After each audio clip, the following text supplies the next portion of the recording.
અરે વૈશમાં તો રામાપીનો હેલો ગમે ત્યાં આવતો તો માણસ રામાપીને ધૂણતા.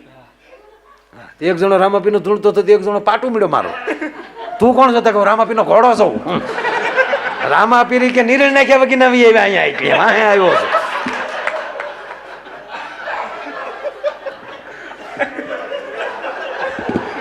નહીતર બાપુ આ જયારે દશામાં નવા નવા નીકળ્યા ને અને બહેનો જે માતાજી લઈ આવે ને એ આખા દેવી ભાગવતમાં નામ હોય જ, શાસ્ત્રમાં ક્યાંય નામ જ ન હોય. એવા નામ લઈ આવે.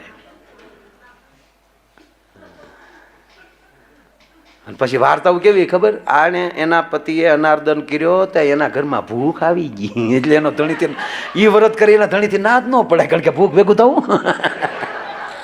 અનાર્દન કર્યો એનો તે પછી માતાજીએ દશા વાળી એટલે દશામાં કહેવાના.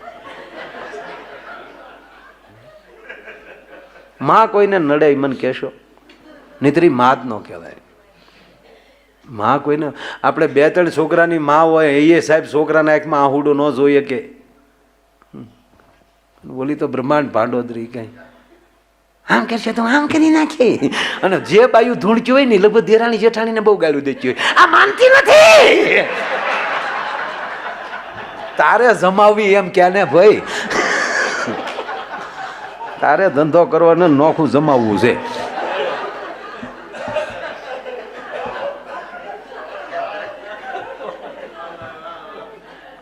આમાં ધૂણતા કેટલાય જોયા,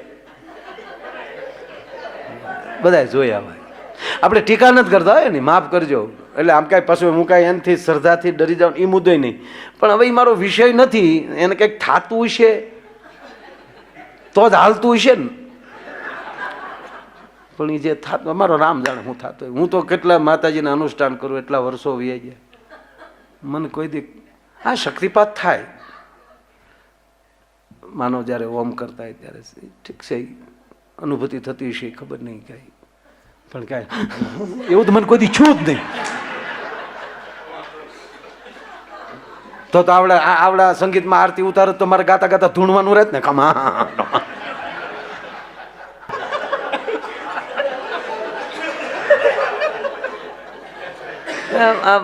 બહેનો કોઈ ધૂણ, આપણે પુરુષે ધૂણે કે એકલા બહેનો ધૂણે એવું ને, બધાય અમુક આખું ટોળી જ હોય, બસ ધૂણતા હોય ને મારા પ્રણામ કાંઈ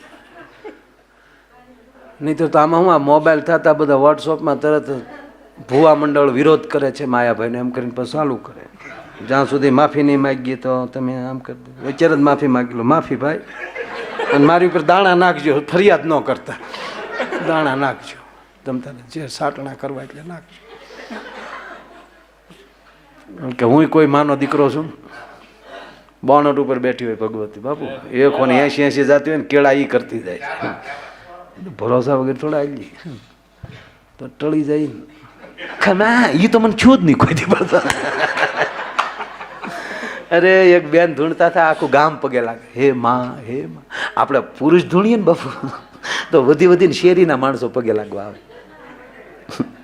બેનું ધૂણે તો આખું ગામ પગે લાગવા આવે. અને એ બેન ધૂણતા ને તો એનો પતિ પાછો સોમશેક થી નાખો ઉભો, એ સોમશેક થી જોઈ, એ આખો ઉભો ભાઈ એને જોવા જેવો, મેં જોયા છે એટલે કોણ. હા એ આમ આખો ભાઈ બીજા, એ ભાઈ એક પછી ગાવ લે ભાઈ, એ ભાઈ પવન આવવા ચાલે, આખેથી પગે લાગ ને ભાઈ.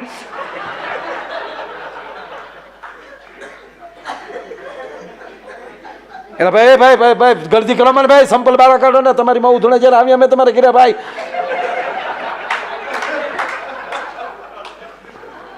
પછી એકલો ગંગણતો, મારા બાપાને ના જ પાડતો, એ દેહમાં લગ્ન જ ન કરે. મારી હાથ પેઢીમાં કોઈ ધૂણ્યો નથી, આ ઘર માથે ખોલ કે કરી ભલા મારે. એ આખું ગામ પગે લાગી લીધું. પછી છેલ્લે જે ઓલો ભાઈ હતો ને એના મિત્રો હતા, એ છેલ્લે આવ્યા પગે લાગ્યું. એ પગે લાગે ને પછી ઓલો ભાઈ ઊભો થયો, ન્યા ગયા. ન્યા જઈને આમ ધ્યાન ઓલી રાખે ને, હળવું વાતો કરે, આમ ટાટર પાડો, પૂરું કરી ગયો. આખું ગામ પગે લાગી લીધું, પૂરું કરો. ધૂણીને વાડી દુખ છે તારી, મને દવાખાને તારે લઈ જવી પડી. તાવળી બોલો શું કે મારું ન માને, મારે રોજ ઘીરે રહેવું ભલા. અને ભાઈબંધ કાયમ કેદી આવે, તમે ભાઈબંધો કેદી કાયમ આવો ભલામણા, જાઓ ને તમે પાછા જાઓ જાઓ. તો ઓલા શારે આ જોયેલું છે મારે, આંખે દેખેલો અહેવાલ છે કોમેન્ટ. ઓલા શારે ગયા ને પગે લાગ્યા, માં હા હું કરો સ્થાનિક થઈ જાઓ, હવે કોઈ બાકી નથી, આખું ગામ પગે લાગી લીધું છે, કોઈ બાકી નથી કીધું ને અતાર સીડ્યો દાદા. કોને કીધું બાકી છે નથી? મારી નવે ખંડમાં નજર્યું ફરે, હજી એક જણા બાકી છે. ઓલો ઓલા શારે ઓલા પાસે જાન કે તને કે તારી માં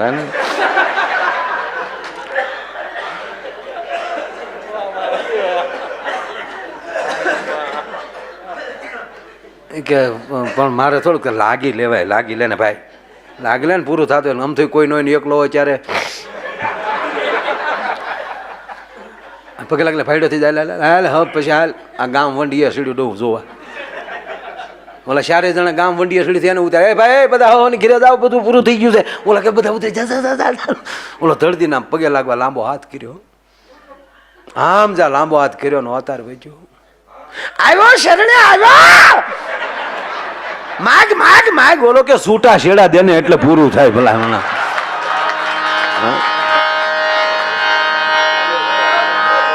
સાહેબ ધૂણવું હોય ને તો ધૂનમાં ધૂણી લેજો ભલા માણા. હા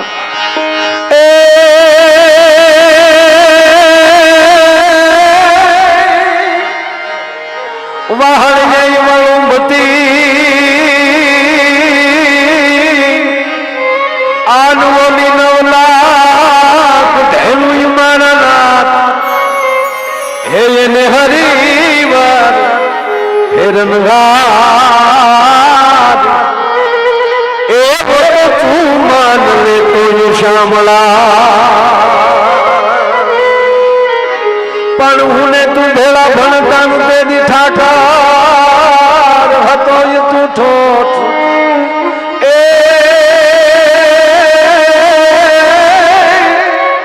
એ તેદી લખીને દેતો હું તને નોટ રે.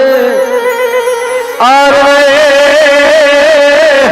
આજ હું ને સુદામો તો શામળા,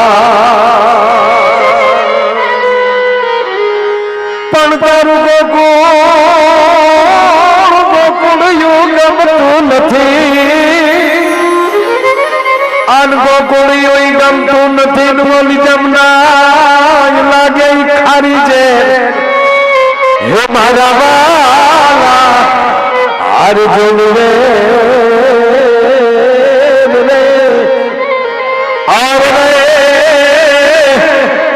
સીધ ને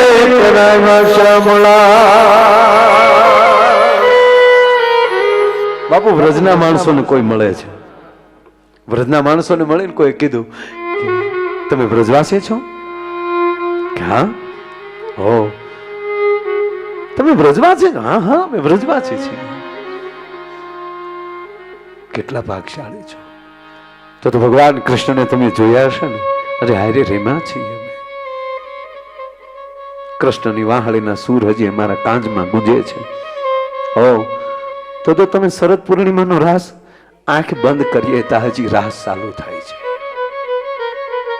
કેવી હશે મારા નંદના લાલની લીલાયું કે હજી વાતું કરે છે વનરાયું.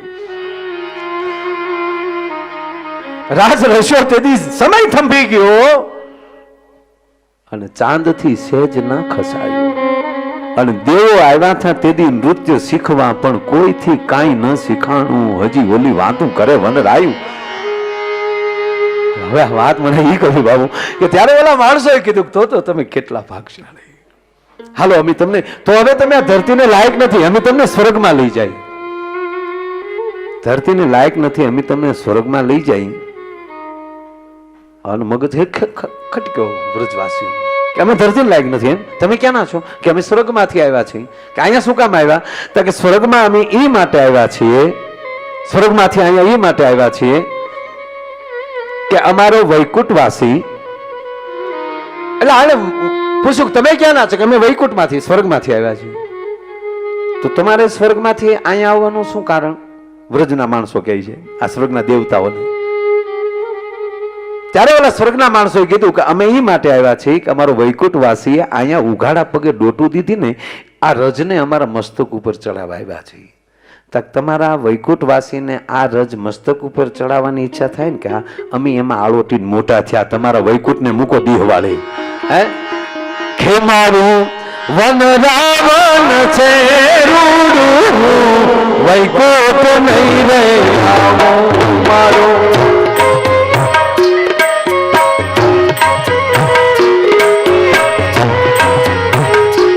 મારું વન રાવણ છે વૈકુંઠ નહીં રે આવું મારું.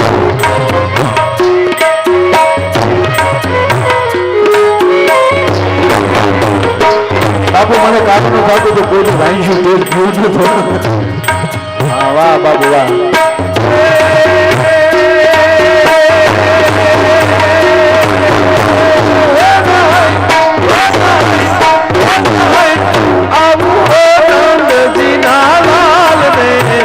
વૈકુંઠ નહીં રે આવું રે મારું મન રાવણ છે રૂડું વૈકુંઠ નહીં રે આવું.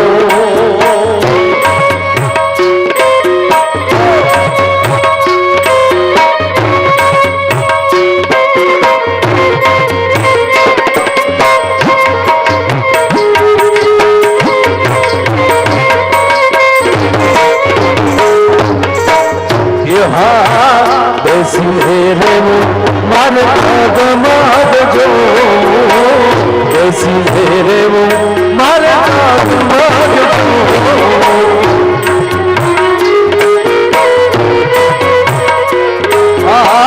બેસી રે મારે પગમાં જો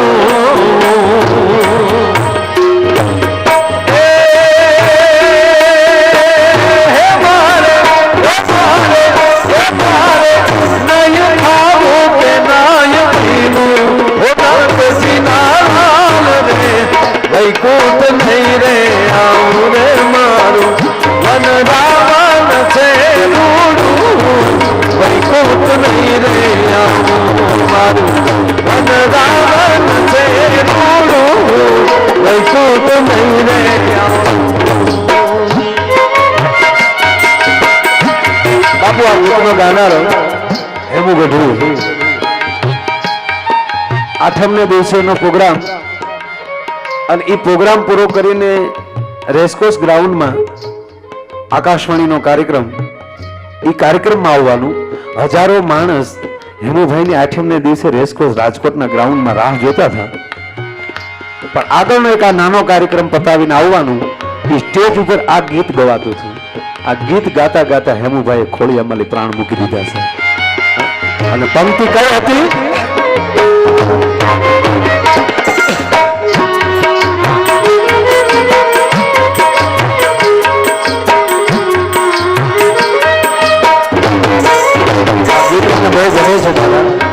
વૈકુંઠ નહીં આવું, વૈકુંઠ નહીં આવું. છેલ્લે જીવ શરણાગતિ માગે છે કે મારા નાથ, આખર તો તારા મોકલેલા છે, તારા હાથની કઠપુતળી, તારા હાથમાં અમારી દોરી છે, તું દોરી મૂકી દે એટલે અમારું કામ પૂરું થઈ જાય. અને તારા મોકલવા હોય તો અમારે હવે બહુ હરીફરી લીધા છે, તારું સ્મરણ બહુ કર્યું છે. અને આપે કીધું ને ભજન મોતનો ડર મુકાવે.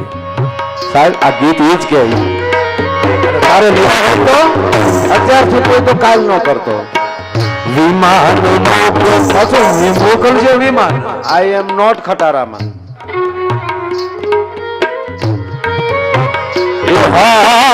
વિમાન મોકલો તો મોકલજો વેલા, વિમાન મોકલો તો મોકલજો વેલા.